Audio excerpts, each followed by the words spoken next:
Hello, Nation. Welcome to the first Edelman Report of 2013.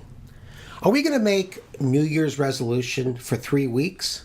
Or are we going to make lifelong changes? Every year comes around and we swear to ourselves we're going to eat better, we're going to exercise more, we're going to lose weight, we're going to get our A1C down, we're going to test our blood sugars more.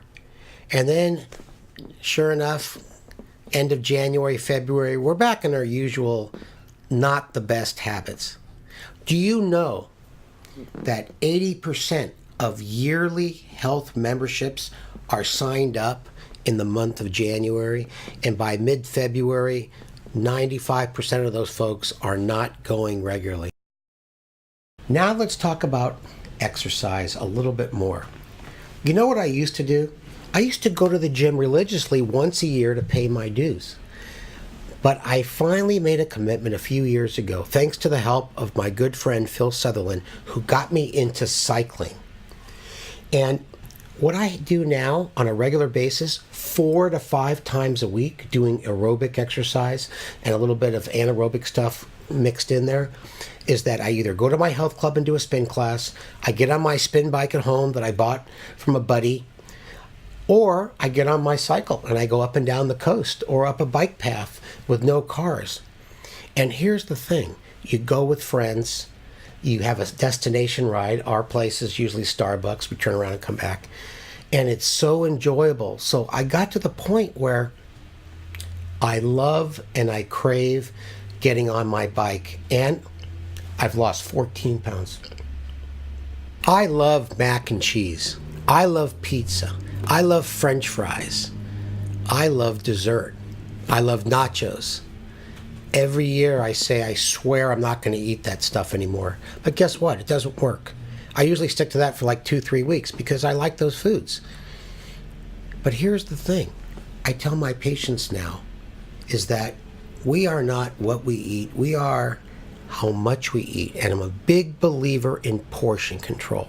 Now I eat the foods I like in moderation, sticking to healthy foods most of the time and eating things that may not be that healthy a smaller part of the time, but at least wetting my whistle and allowing me to enjoy the foods I grew up with and the foods I really like.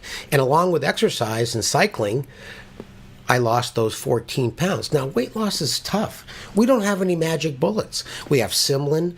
We have the GLP-1 agents like Victoza and Bydureon. We have a couple new obesity drugs. But guess what?